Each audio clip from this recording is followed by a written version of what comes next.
ओम। इंसान का जीवन कैसे होना चाहिए? इंसान का जीवन ऐसे होना चाहिए जैसे एक ट्रेन है, उसमें इंजन होता है और इंजन चलता रहता है तो वो ठीक रहता है। और यदि इंजन को ना चला के आप गिरा के रख दोगे तो वो इंजन धीरे धीरे डैमेज हो जाएगा, जंग लग जाएगा, धीरे धीरे वो ख़राब हो जाएगा। और यदि चालू रखोगे तो वो ठीक रहेगा काफ़ी समय तक, हर रोज़ चालू रखोगे तो इंसान की शरीर भी ऐसा होता है, इंजन की तरह ही। इसको जिस कला कौशल से ये कुदरत ने बनाया तो इसको चालायमान रखना चाहिए। सुबह से लेके शाम तक ये शरीर को कोई भी सेवा में, कोई भी शिक्षा में लगा के रखना चाहिए, तब ये ठीक रहेगा और काफ़ी दिन तक ठीक चलेगा। लेकिन यदि इसको चालायमान नहीं करोगे, चालायमान नहीं रखोगे, कोई भी शिक्षा, कोई भी सेवा करता हुआ, तो फिर ये जल्दी डैमेज हो जाएगा, जल्दी ये ख़राब हो जाएगा। जल्दी ख़राब होने का मतलब अवगुण आएगा, आलस आएगा, प्रमाद आएगा, उल्टा सीधा कुछ कार्य से ये नष्ट हो जाएगा। इसीलिए इंसानी शरीर कहता है कि 84 लाख योनि। हाँ, दिख जाता है कि काफ़ी प्राणी, पशु, पंछी, पेड़ पौधे, चींटी, काफ़ी कुछ जो जीव, जो प्राणी इस संसार में है दिखता है, चेतनता भी दिखता है। तो इसलिए इसमें एक मानव, इसमें भी चेतना है, बुद्धि विवेक है। तो जब इतना प्राणी है, जन्म ले रहा है, मर रहा है, तो इसी तरह शरीर, मानव शरीर तो दुर्लभ है ही। तो ये दुर्लभ शरीर है, तो इस मानव शरीर की दुर्लभता किस लिए कहा गया? इसलिए कहा गया कि दुर्लभ जन्म है ये, क्योंकि अनेकों जन्म है जो जन्म में कुछ चेतना तो होता है, जिस चेतना में बुद्धि विवेक का पूरा जागरूकता नहीं रहता है। लेकिन इंसान शरीर के अंदर वो बुद्धि विवेक का जागरूकता ज़्यादा होता है। तो उसको यदि और अच्छाई के प्रयास में लगाया जाए तो वो बस इंसान से भी परे कुछ है, जो शक्ति है आध्यात्मिकता की, जो शरीर के चेतना है, जो ऊर्जा है, जो एनर्जी है, उसको भी जाग उठाएगा। तो इसलिए अच्छाई के लिए प्रयास कितना कर सकते हो उतना करते रहो। मन वचन कर्म से जितना बने अच्छाई के लिए प्रयासी बनो। तो जितना अच्छाई की प्रयासी होंगे तो उतना ही वास्तविक चेतना जाग उठेगा। जो अजर अमर चेतना है, जो नित्य शाश्वत अजर अमर चेतना है, जो अविनाशी चेतना है, जो हर कण कण में व्याप्त है, जो एक ही एनर्जी है, जो ऊर्जा है, वो शक्ति की वास्तविक रूप में तुम स्थित हो जाओगे। इसीलिए अच्छाई की प्रयासी करते हुए जीवन जीना चाहिए। तभी ये दुर्लभ मानव जन्म है। इसीलिए दुर्लभ कहा जाता है कि अच्छाई के लिए प्रयासी बने हैं। जितना गलत आ रहा है उसको बुद्धि विवेक से, अच्छा सोच से, अच्छा कर्म से दूर करें। नश्वर वस्तु का क्या ज़्यादा तुम वो भोग करोगे, बताओ। नश्वर वस्तु नष्ट होगा तो फिर उसी भोग में रम के जीवन को बिता देना कोई बुद्धिमानी ज़्यादा थोड़ी है, बुद्धिमानी ज़्यादा नहीं है। तो इसलिए यदि तुम भोग में ही गवा देते हो तुम्हारे जीवन को, दुर्लभता तो तुम, जो कहा गया दुर्लभता, और दुर्लभता का लाभ तुम नहीं ले पाए।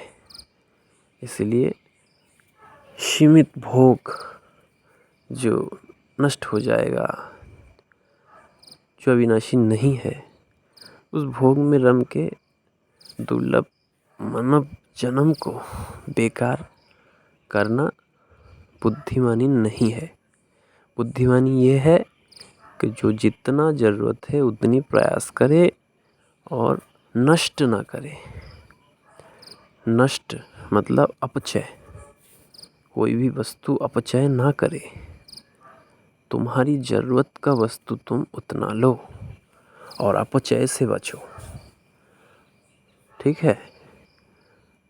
अपचय से बचो, जान बूझ के अपचय ना करो। अनजान में हो जा रहा है तो उसको सॉल्व करने के लिए तुम क्या क्या कर सकते हो वही करो, ठीक है। ऐसा नहीं कि जानबूझ के तुमसे अपचय हो रहा है। अपचय मतलब नष्ट हो रहा है, नष्ट कर रहे हो। तुम्हें बहुत मिला हुआ है, तुम्हारे पास बहुत धन वैभव, कोई भी शक्ति बुद्धि विवेक है, उसको तुम नष्ट कर रहे हो। क्यों? सही सेवा में लगाओ, सही सेवा में लगाओ तो तुम्हारा अपचय नहीं होगा, वो सही सेवा में लग रहा है और वृद्धि होगा, विस्तार होगा। चाहे ज्ञान हो, चाहे धन हो, चाहे कोई भी वस्तु हो, अपचय मत करे। ज्ञान का अपचय जो लेना नहीं चाहता, वहाँ ज्ञान देने से तुम्हारा ज्ञान का अपचय होता है, ठीक है। जहाँ ज्ञान लेने की इच्छाएं रखते हैं वहाँ प्रयासी बनो। जहाँ इच्छा नहीं रखते वहाँ बार बार प्रयासी ना बने। 1 2 बार 3 बार 4 बार बार बार प्रयास ना करें। प्रयास तो वहाँ करे बार बार जहाँ वास्तविक जागरूकता को लेने के लिए तैयार है और तुम देने के काबिल हो। काबिल भी होना चाहिए देने के लिए। तो उसके लिए पहले तुमको हर अच्छा शिक्षा जो अभिज्ञ व्यक्ति है, जिसे सद्गुरु कहा जाता है, उसके माध्यम से प्राप्त करो। अपने कोशिश के ऊपर, अपने बलबूते के ऊपर पुरुषार्थी बनो और प्रयासी ठीक प्रयास करते हुए तुम अपनी शिक्षा को अर्जित करो। तुम्हारी वास्तविकता को जाग उठाने के लिए, जगत हित के लिए, समाज की कल्याण के लिए अपचय छोड़ के जितना ज़रूरत उतना लो और अपचय से बचो। कोई भी वस्तु हो, शब्द का अपचय, कर्म का अपचय,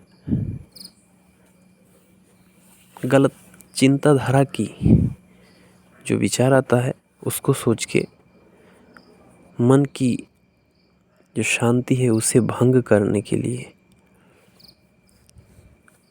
प्रयास जो होता है वो भी एक अपचय है, शांति भंग का अपचय। तो अपचय हर तरह से दूर करने की प्रयास तुम्हें खुद ही करना है, तुम्हें खुद ही जागरूक होना है। तुम्हें कोई और कर नहीं देगा, कर देगा जो तुम्हारी एक महान उदार विशाल आदर्श में जीवन जीते हैं वो कर देगा, लेकिन वो तुमसे अलग नहीं होगा, एक ही होगा। और जो तुमसे अलग होगा वो तुम्हें नहीं कर देगा, वो तुम्हें धोखा देगा। इसलिए तुम भरोसा, ये संसार के जो भी अज्ञानता में जीवन जी रहे हैं उनके ऊपर भरोसा कभी ना करो।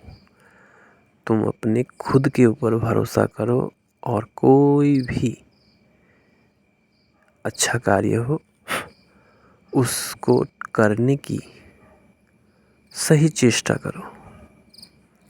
तुमसे जितना बने तुम उतना ठीक करो और धीरे धीरे उसको बढ़ाते जाओ। और एक समय ऐसा होगा कि तुम्हारा अच्छा करने की चेष्टा बहुत बड़ा रूप ले लेगा।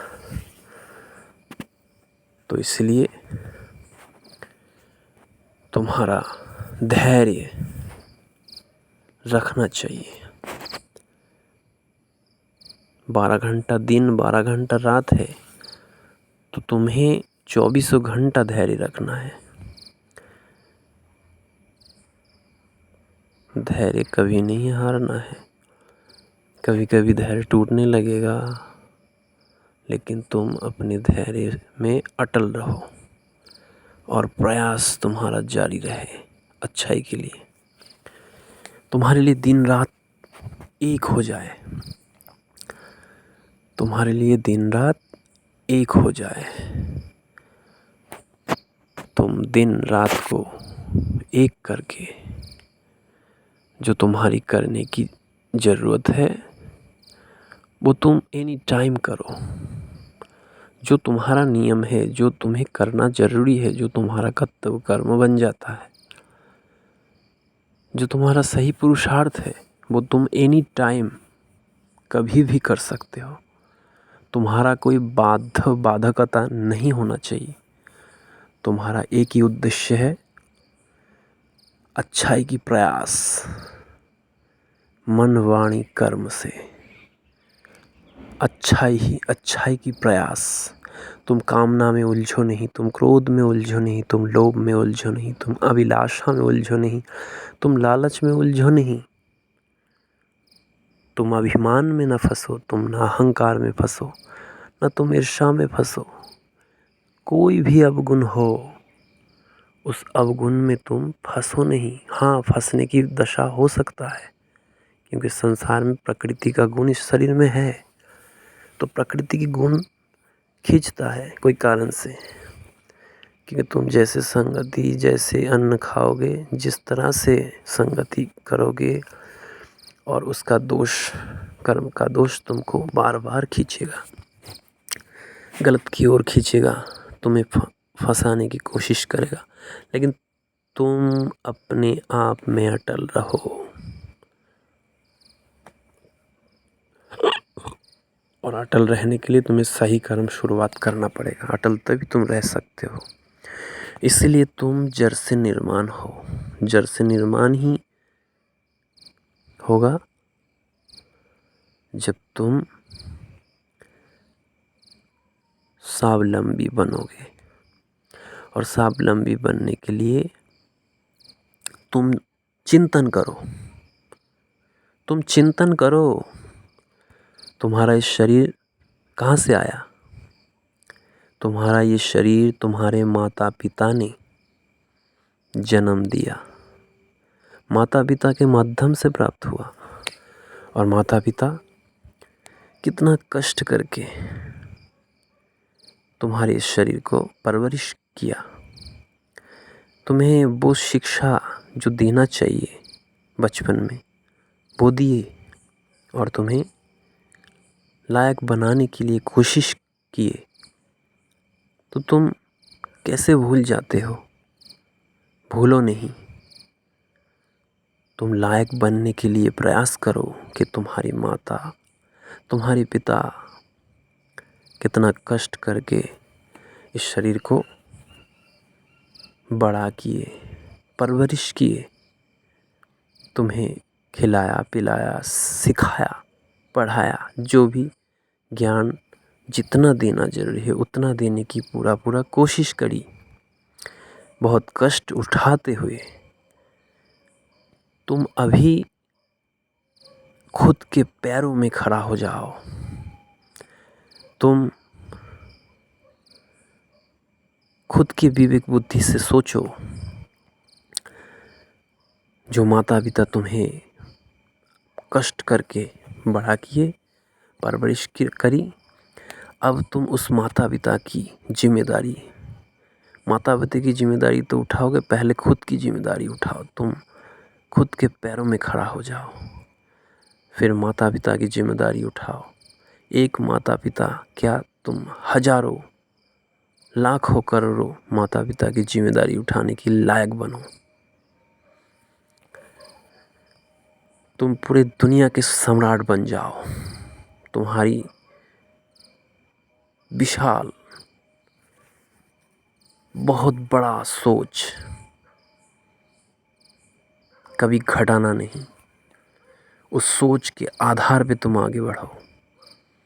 छोटा कोई प्रयास नहीं, छोटा शब्द है, लेकिन उसे छोटा ना सोचे।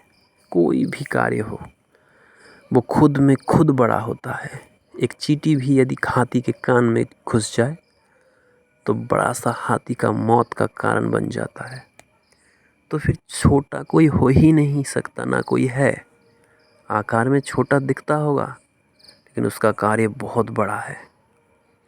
इसलिए कोई छोटा नहीं है, कोई भी कर्म छोटा नहीं है, कोई भी प्रयास छोटा नहीं। एक छोटा प्रयास शब्द हो सकता है, उस शब्द के आधार पे बड़ा बड़ा प्रयास टिका हुआ होता है। इसलिए कोई भी प्रयास छोटा नहीं है, कोई भी कर्म छोटा नहीं है। प्रयास करे सही के लिए, वास्तविकता में जाग उठने के लिए। बूंद से ही समंदर भरता है, बनता है। हर एक बूंद से ही समंदर बनता है। जब बूंद ही नहीं रहेगा तो समंदर कैसे बनेगा।